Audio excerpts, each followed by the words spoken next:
Me llamo Thomas Edmund Callahan, tengo 63 años de edad, y llevo 47 de ellos navegando las aguas heladas del Atlántico Norte. Nací en el puerto de St. John's, Terranova, en 1843, hijo de un cazador de focas y nieto de otro antes que él. Mi padre, Edmund Callahan, perdió 3 dedos de la mano izquierda en una tormenta frente a las costas de Labrador cuando yo tenía apenas 8 años, pero eso nunca lo detuvo.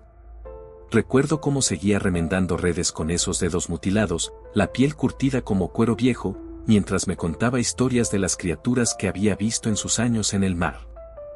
Mi madre, Sarah Mackenzie, antes de casarse, murió de tuberculosis cuando yo tenía 15, y fue entonces cuando mi padre me llevó por primera vez a bordo del Mary Catherine, un barco cazador que olía a sangre de foca, sal y madera podrida. Aprendí el oficio como todos los muchachos de mi generación, con las manos destrozadas por el frío, los pulmones quemados por el viento ártico, y los ojos constantemente escaneando el hielo en busca de las manchas oscuras que indicaban una colonia de focas. Me casé con Elizabeth Ann Murray en 1868, una mujer de Halifax con ojos verdes como el mar en verano y una voz que podía calmar hasta la tormenta más feroz. Tuvimos 4 hijos, 2 varones que siguieron mis pasos en el mar, una niña que murió de escarlatina a los 6 años, y otra que se casó con un comerciante de Quebec y me dio 5 nietos que apenas conozco. Elizabeth murió hace 7 años, en 1899, y desde entonces el mar se ha convertido en mi único hogar verdadero. He comandado 5 barcos diferentes a lo largo de mi carrera, he sobrevivido a 3 naufragios, he visto a 16 hombres morir ahogados, congelados o aplastados por el hielo, y puedo leer el océano como otros hombres leen el periódico. Conozco cada corriente, cada cambio de temperatura, cada señal de tormenta que se aproxima.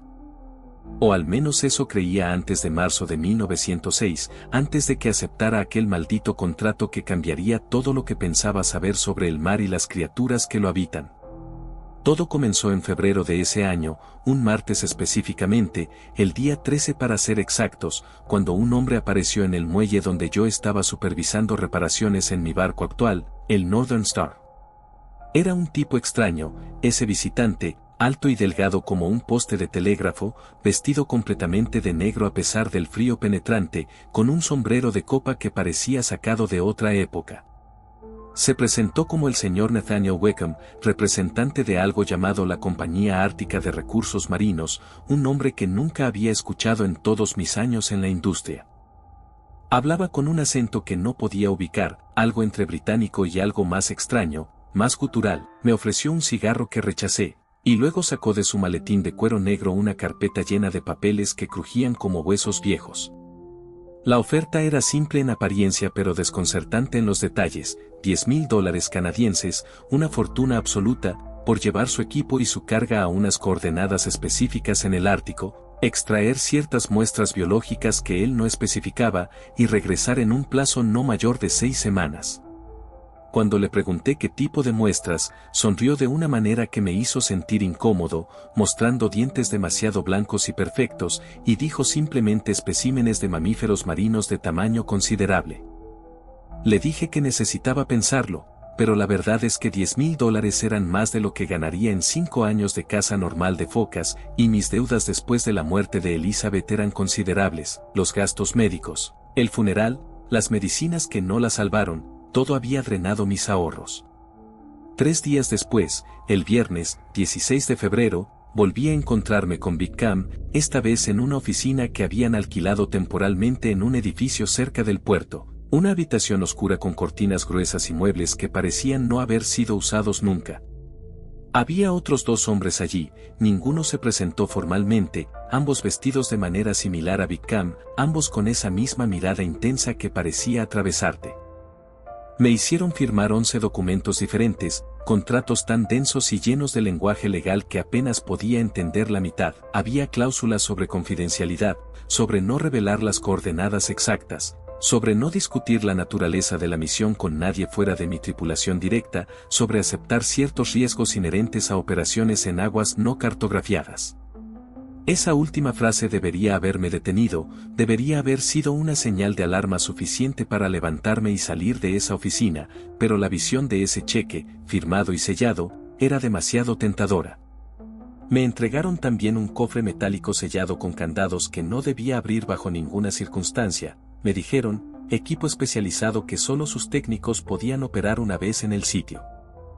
El cofre pesaba al menos 100 libras y tenía grabados símbolos extraños en los costados, símbolos que parecían runas vikingas pero que ninguno de mis hombres, algunos de ellos descendientes de noruegos, pudo identificar después. La tripulación que reuní para esta expedición era de 11 hombres además de mí, todos veteranos con al menos 20 años de experiencia en aguas árticas.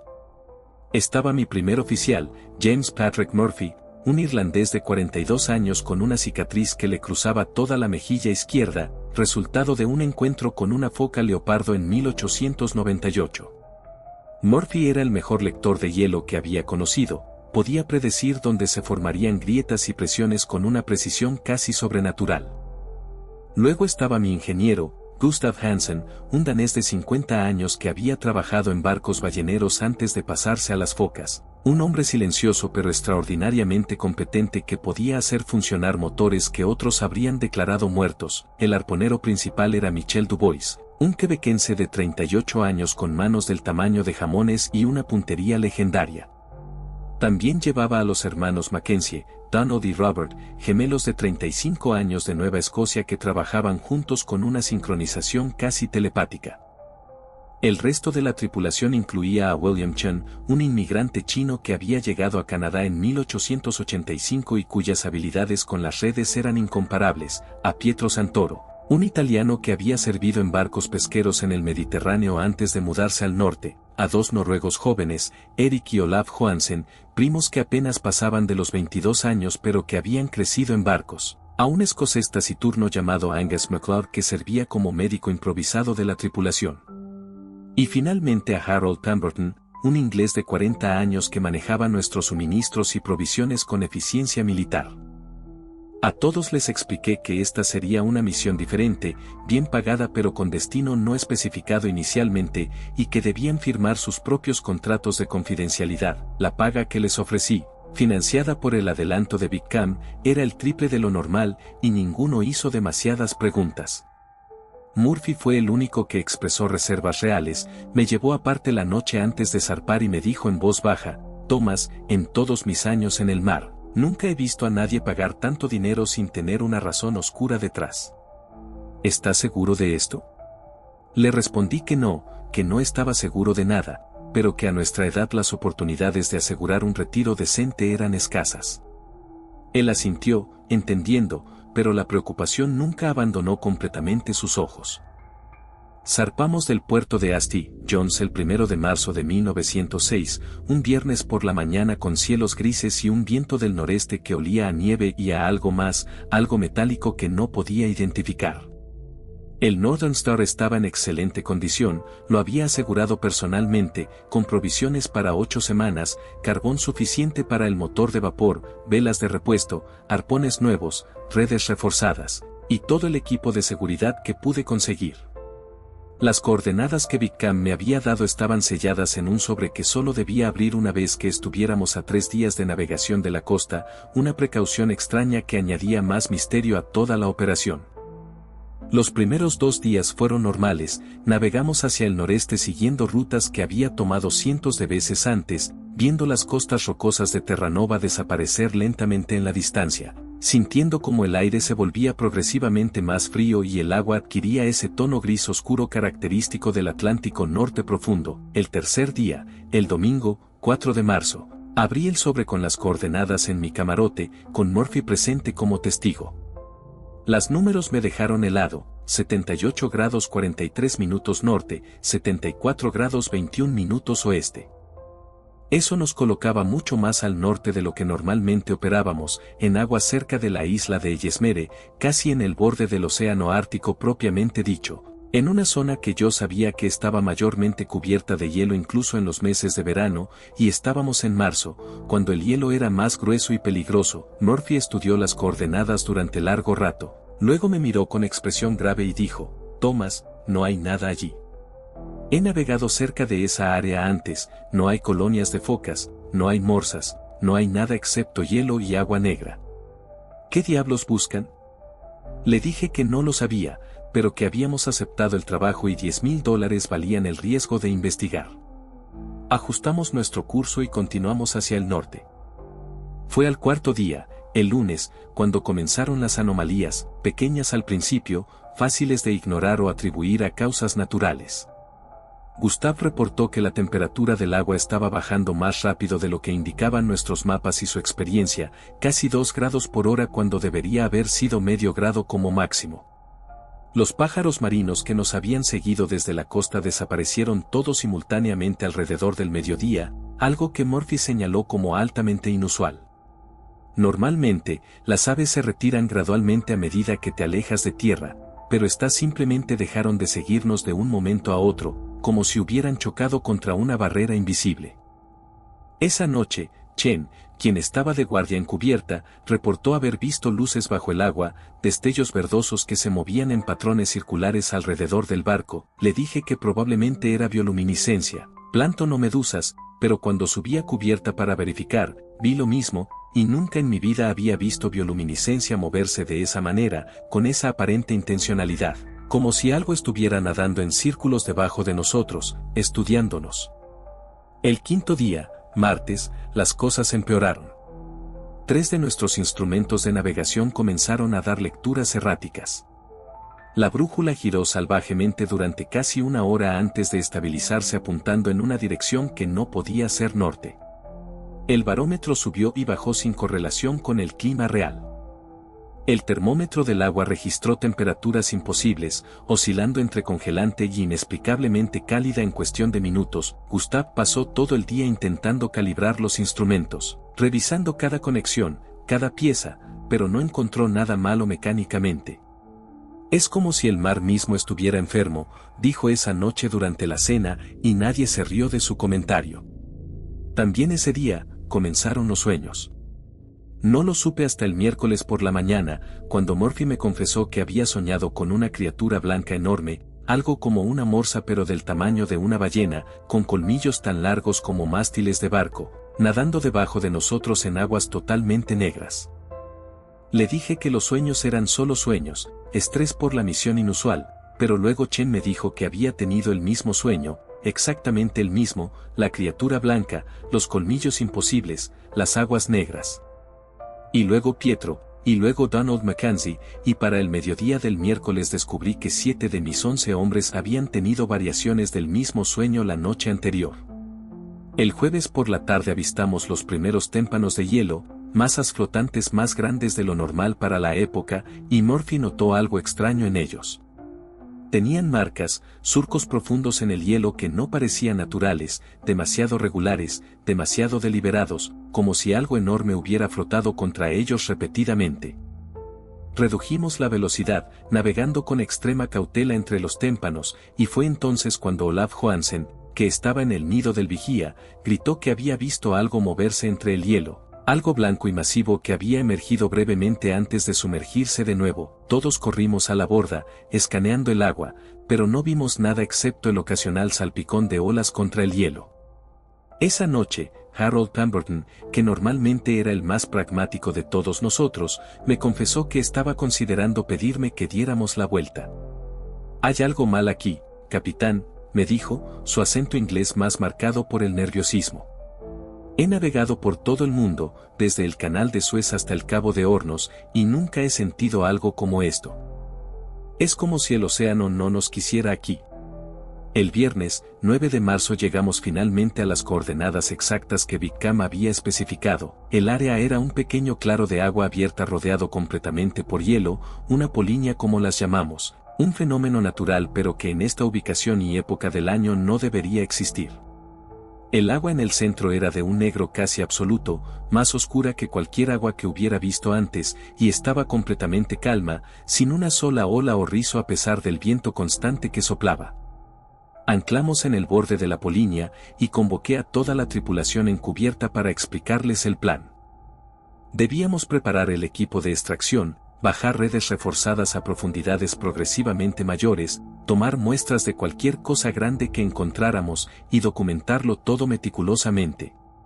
Les recordé que estábamos siendo pagados una fortuna por este trabajo y que esperaba profesionalismo completo sin importar lo extrañas que fueran las circunstancias.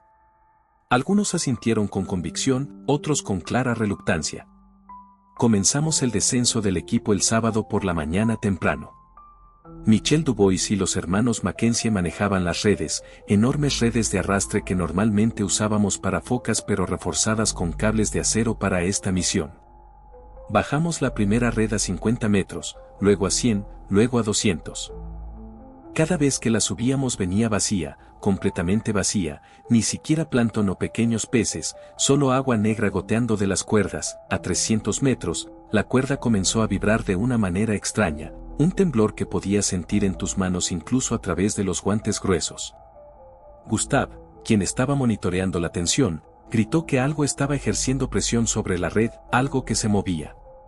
Comenzamos a subir la red más rápidamente, todos nosotros tirando de las cuerdas, y fue entonces, cuando estábamos a punto de traer la red de vuelta a la superficie desde una profundidad de 325 metros exactos según nuestras mediciones, que sentimos el tirón.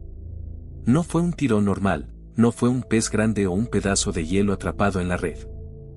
Fue algo masivo, algo con fuerza suficiente para hacer que el Northern Star entero se inclinara varios grados hacia estribor, haciendo que todos tuviéramos que agarrarnos de lo que pudiéramos para no caer, y entonces, a 325 metros de profundidad, algo agarró nuestras redes con tal fuerza que las cuerdas comenzaron a humear por la fricción, y desde las aguas negras de abajo llegó un sonido que ninguno de nosotros olvidaría jamás, un bramido grave y resonante que hizo vibrar el casco del barco y nuestros huesos, el sonido de algo antiguo y furioso que acabábamos de despertar. La batalla para recuperar nuestro equipo de las profundidades duró casi 2 horas que se sintieron como una eternidad congelada. El cabo de acero vibraba con una tensión que amenazaba con romperlo en cualquier momento, y todos los hombres disponibles en cubierta tiraban en sincronía, sus gruñidos de esfuerzo formando una especie de canto desesperado. Yo coordinaba desde el timón, gritando órdenes mientras mis manos sangraban aferradas a la rueda, tratando de mantener el barco estable contra corrientes que no deberían existir en estas aguas. El océano mismo parecía resistirse, como si algo allá abajo tirara del otro extremo con una fuerza consciente y malévola. Cuando finalmente la red comenzó a emerger, lo primero que vimos fue el color. Un blanco pálido, casi luminiscente, que brillaba incluso bajo la luz grisácea del sol ártico. Luego vino la forma, y con ella, el silencio absoluto. Todos los hombres dejaron de tirar, dejaron de respirar, en la red, retorciéndose con movimientos que desafiaban toda lógica anatómica, había una cría de morsa que no debería existir. Media casi 3 metros de largo, el doble del tamaño de cualquier cría que yo hubiera visto en 30 años navegando estas aguas. Su piel no era simplemente blanca, era translúcida en ciertas áreas, revelando una red de venas que pulsaban con un líquido que no era exactamente sangre, algo más oscuro, casi negro, que fluía en patrones que parecían demasiado organizados, demasiado geométricos para ser naturales. Los colmillos, Dios santo, los colmillos ya medían medio metro de longitud y no eran rectos como deberían ser, sino que se curvaban en espirales imposibles, con superficies que reflejaban la luz de maneras que me lastimaban los ojos al observarlas directamente, pero lo que realmente nos paralizó fueron los ojos. Donde debería haber 2 ojos pequeños y oscuros de piñípedo, esta criatura tenía 6 orbes del tamaño de naranjas, dispuestos en 2 filas horizontales a cada lado de su cráneo masivo. Cada ojo era completamente negro, sin iris ni pupila visible, pero dentro de esa oscuridad había algo que se movía, patrones de luz bioluminiscente que formaban constelaciones cambiantes. Y todos esos ojos nos miraban con una inteligencia que no era animal, era algo diferente, algo antiguo y completamente ajeno. Thomas fue el primero en hablar, su voz apenas un susurro aterrorizado. Capitán, eso no es una morsa. No puede serlo. Las proporciones están todas mal, la estructura ósea que puedo ver a través de la piel, tiene articulaciones adicionales, Dios mío, tiene articulaciones donde ningún mamífero debería tenerlas. Tenía razón. Mientras la criatura se retorcía en la red, podía ver que sus aletas delanteras se doblaban en 3 puntos distintos en lugar de 2, y al final de cada aleta había algo que parecía peligrosamente cercano a dedos. 5 protuberancias alargadas que se abrían y cerraban como una mano deformada tratando de agarrar. La aleta trasera era aún más perturbadora, dividida en 2 apéndices separados que se movían independientemente, como si fueran piernas rudimentarias en proceso de desarrollo. McAllister, nuestro arponero principal, dio un paso atrás, persignándose repetidamente. «Es una abominación», dijo con voz temblorosa. «Es contra la naturaleza misma. Deberíamos devolverla al mar ahora mismo, capitán, antes de que sea demasiado tarde». Pero ya era demasiado tarde. Antes de que pudiera responder, antes de que pudiera siquiera procesar completamente lo que estábamos viendo, el océano a nuestro alrededor comenzó a cambiar. La temperatura del aire cayó tan rápidamente que mi aliento se convirtió en cristales de hielo antes de siquiera abandonar mis labios. El agua, que momentos antes había estado relativamente tranquila, comenzó a hervir en círculos perfectos alrededor del barco, y de esos círculos emergieron las formas. La primera morsa adulta que salió a la superficie era tan grande que inicialmente la confundí con un témpano de hielo. Debía medir al menos 12 metros de largo, quizás más, su cuerpo masivo cubierto de esa misma piel blanca translúcida que revelaba la anatomía imposible debajo. Sus colmillos eran como lanzas de marfil del grosor de mi torso, curvándose en esas mismas espirales antinatural que habíamos visto en la cría, pero ahora eran de 3 metros de largo cada uno, y sus superficies estaban grabadas con patrones que no eran erosión natural, eran símbolos, glifos de algún tipo que parecían brillar con luz propia. Luego vino la segunda, y la tercera. Y una cuarta. En cuestión de minutos, estábamos rodeados por al menos 7 de estas criaturas monumentales, cada una emergiendo del océano con movimientos calculados y precisos, formando un círculo perfecto alrededor de nuestro barco. No se movían como animales cazando, no había frenesí ni desorden. Se movían como soldados tomando posiciones, como piezas de ajedrez ejecutando una estrategia planificada. Y entonces llegó la más grande de todas. Emergió directamente frente a la proa, tan lentamente que parecía estar haciendo una entrada deliberada, mostrándose. Esta criatura era del tamaño de una ballena jorobada adulta, fácilmente 15 metros de largo, con un cuerpo tan masivo que cuando se acomodó en la superficie, su peso desplazó suficiente agua como para hacer que nuestro barco de 20 toneladas se balanceara peligrosamente. Tenía cicatrices por todo el cuerpo, marcas profundas que contaban historias de siglos de vida, y sus ojos, tenía 8 en lugar de 6, nos observaban con una inteligencia que era completamente, aterradoramente humana en su intensidad. Fue entonces cuando comenzó la comunicación. No a través de sonidos, aunque las criaturas emitían un zumbido de baja frecuencia que hacía vibrar los huesos de mi cráneo de una manera profundamente desagradable. La comunicación llegó directamente a mi mente, imágenes y conceptos que se implantaban en mis pensamientos como si siempre hubieran estado ahí. Vi el océano como ellos lo veían, no una superficie vacía sino un mundo tridimensional infinitamente complejo de corrientes y temperaturas, de sonidos que viajaban por miles de kilómetros, de campos magnéticos que trazaban mapas invisibles. Vi sus ciudades.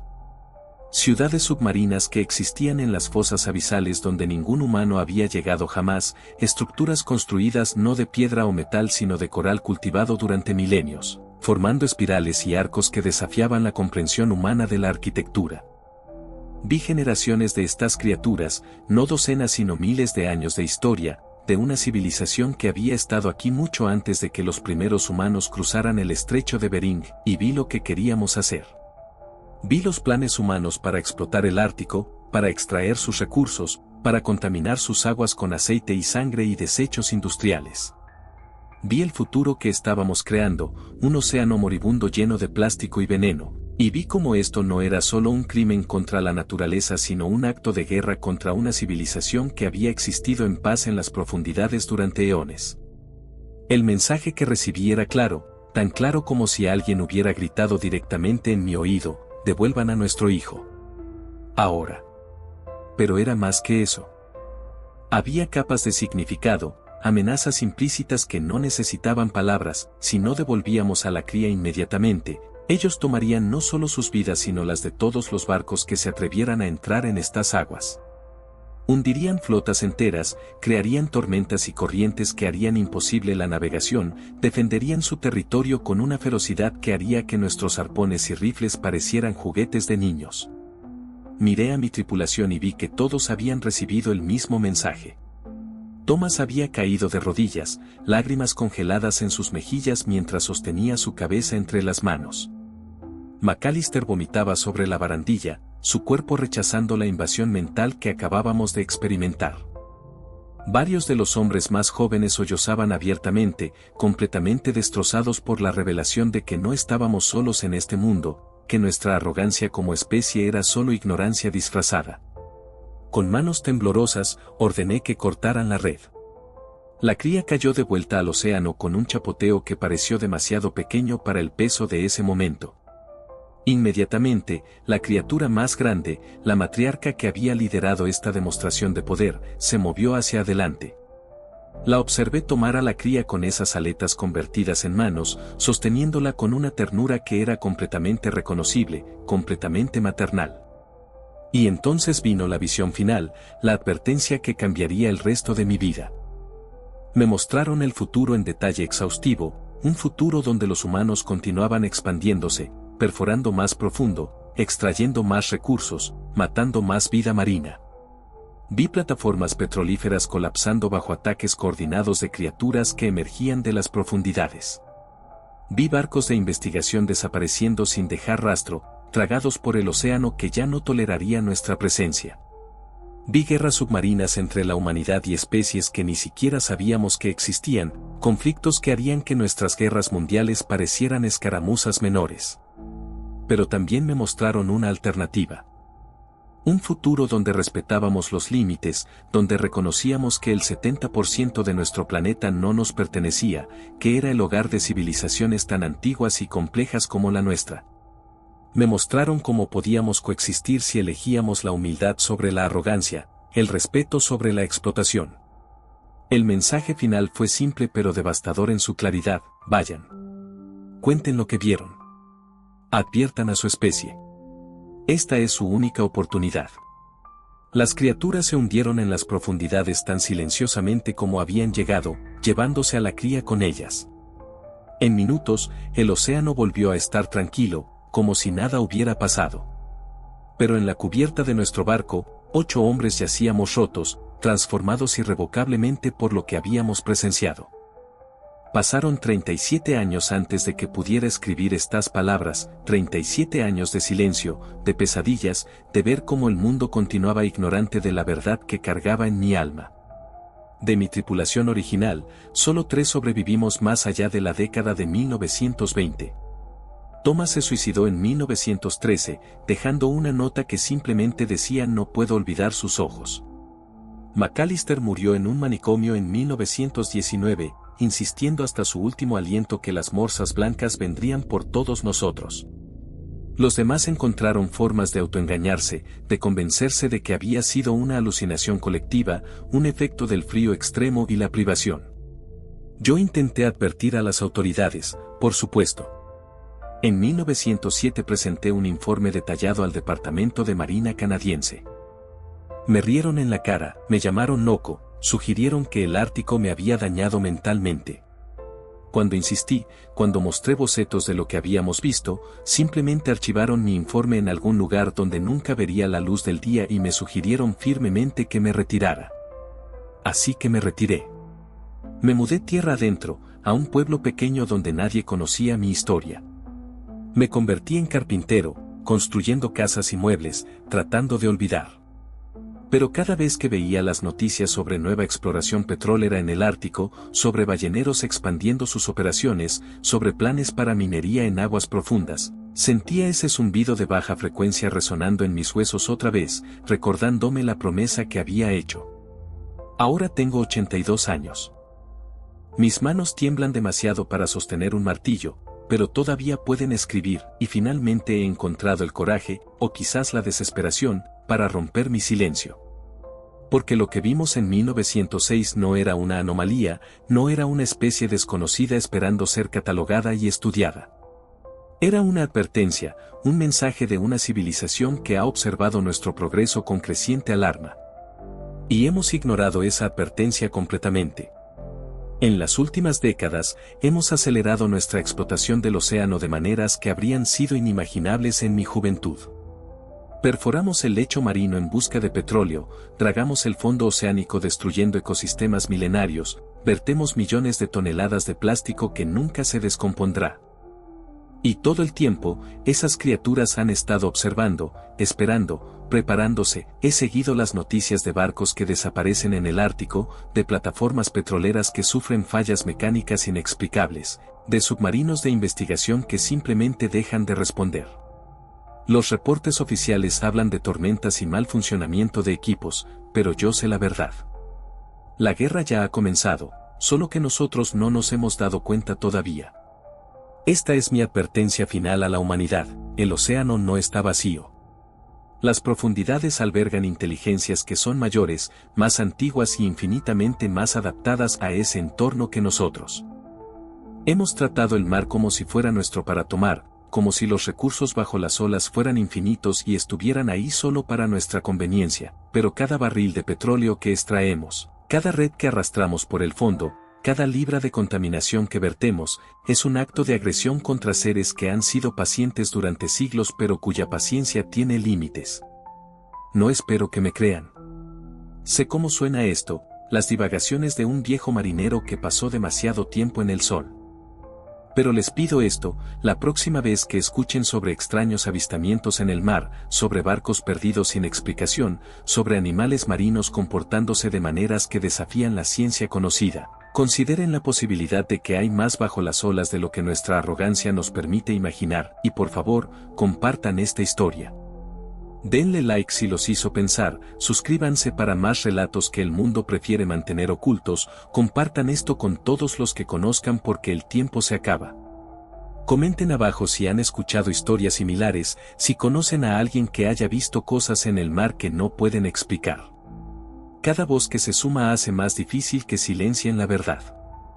Porque las morsas blancas todavía están ahí, esperando en las profundidades junto a incontables otras especies que hemos subestimado, y el día que finalmente pierdan la paciencia con nosotros, el día que decidan que nuestra especie ha cruzado un límite del cual no hay retorno, descubriremos que todos nuestros barcos de guerra y tecnología moderna son inútiles contra un enemigo que controla el 70% del planeta y lo ha hecho durante milenios antes de que existiéramos.